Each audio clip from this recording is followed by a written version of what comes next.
अस्सलाम वालेकुम दोस्तों, मैं ਤੁਹਾਡਾ ਵੀਰ ਜ਼ੈਨ ਤੇ ਅੱਜ ਆਪਾਂ ਜਨਾਬ ਸਾਹਿਬ ਸਹਿਨੇ ਦੀ ਦੁਕਾਨ ਤੇ ਆਏ ਆ ਤੇ ਜਨਾਬ ਸਾਹਿਬ ਵੀਰ ਹੁਣੀ ਜਨਾਬ ਸਾਹਿਬ ਸੁਭਾਨ ਸਾਹਿਬ ਦੀ ਸ਼ੇਪ ਕਰ ਰਹੇ ਨੇ।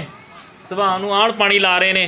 ਫਰਨੀਚਰ ਦੇ ਆਨਲਾਈਨ ਕਾਰੀਗਰ ਇਹ ਜਨਾਬ ਸਾਹਿਬ ਜਨਾਬ ਫਰਨੀਚਰ ਜਿੱਦਾਂ ਦਾ ਬਣਵਾਉਣਾ ਹੋਵੇ ਜਿੱਦਾਂ ਦਾ ਪੜਵਾਉਣਾ ਹੋਵੇ ਥੋੜੀ ਮਾਰ ਕੇ ਤੇ ਕਿੱਲ ਠੋਕ ਕੇ ਪਾੜ ਦਿੰਦੇ ਪਰੇ ਕਰ ਦਿੰਦੇ ਆ। ਇਹ ਦੇਖ ਲਓ ਆਪਣੇ ਮਾਸ਼ਾਅੱਲਾ ਸੁਭਾਨ ਭਾਈ ਸਾਹਿਬ ਇੱਕੋ ਥੋੜੀ ਦੇ ਨਾਲ ਪਾੜ ਕੇ ਪਰੇ ਕਰ ਦਿੰਦੇ ਆ। ਹਾਂਜੀ ਕੌਣ? ਸੁਭਾਨ ਭਾਈ ਕੀ ਹਾਲ ਆ ਤੁਹਾਡਾ? ਸ਼ੁਕਰ ਅੱਲਾਹ, ਤੁਸੀਂ ਸੁਣਾਓ ਠੀਕ ਠਾਕ ਹੋ? ਹਾਂਜੀ ਸ਼ੁਕਰ ਅਲਹਮਦੁਲਿਲਾ। ਉਹ ਫਰਨੀਚਰ ਵਗੈਰਾ ਵੀ ਬਣਾਉਂਦੇ ਹੋ ਤੁਸੀਂ? ਹਾਂਜੀ ਹਾਂਜੀ, ਲੱਕੜਾਂ ਵੀ ਚੀਰਦੇ ਹੋ? ਲੱਕੜਾਂ ਵੀ ਪਾੜਦੇ ਆ। ਲੱਕੜਾਂ ਪਾੜਦੇ ਹੋ? ਚਲੋ ਮਾਸ਼ਾਅੱਲਾ ਚੰਗੀ ਗੱਲ ਆ। ਚੀਰ ਪਾੜ ਦਿੰਦੇ ਆ।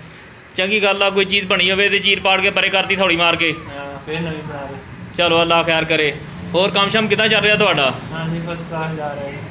ਅੱਛਾ ਆਪਾਂ ਵੀਰ ਨਾਲ ਗੱਲ ਕਰਦੇ ਹਾਂ। ਅਸਲਾਮ ਵਾਲੇਕੁਮ। ਵਾਲੇਕੁਮ ਸਲਾਮ। ਵੀਰੇ ਕੀ ਹਾਲ ਆ?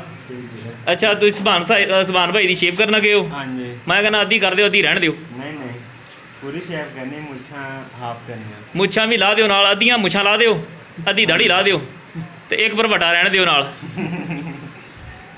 ਮੈਂ ਕਿਹੜਾ ਕੋਈ ਗਲਤ ਕੰਮ ਕਰਤਾ ਜਿਹੜੇ ਮੇਰੇ ਨਾਲ ਜ਼ਿਆਦਤੀ ਕਰ ਲੈਂਦੇ? ਜ਼ਿਆਦਤੀ ਕਿੰਨੇ ਬੰਦੇ ਭਾਏ ਨੇ ਇੱਥੇ ਤੇ ਭਾਏ ਨੂੰ ਨਹੀਂ ਤੁਹਾਨੂੰ ਸਾਬਣ ਲਾ ਰਹੇ ਆ। ਸਾਬਣ ਲਾ ਦੇ। ਸਾਬਣ ਸੁਭਾਨ ਸਾਹਿਬ ਨੂੰ ਲਾਤਾ। ਦੇਖੋ ਮਾਸ਼ਾਅੱਲਾ ਸੁਭਾਨ ਦੀ ਹੁਣ ਛਿੱਲ ਲਾਉਣੀ ਇਹਨਾਂ ਨੇ।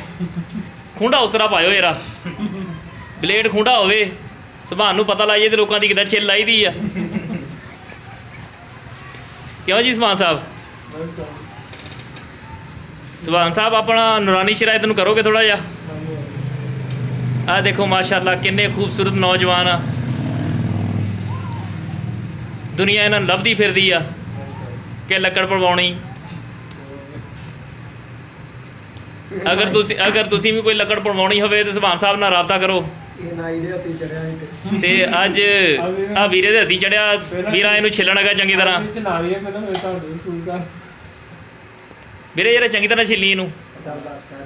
ਚਲੋ ਠੀਕ ਆ ਦੋਸਤੋ, ਆਪਾਂ ਮਿਲਾਂਗੇ ਅਗਲੀ ਵੀਡੀਓ। ਮੇਰੀ ਚੈਨਲ ਨੂੰ ਸਬਸਕ੍ਰਾਈਬ ਕਰੋ ਤੇ ਮੇਰੀ ਵੀਡੀਓ ਨੂੰ ਲਾਈਕ ਕਰੋ। ਓਕੇ ਜੀ, ਅੱਲਾ ਹਾਫਿਜ਼, ਫੀ ਅਮਾਨ ਅੱਲਾ।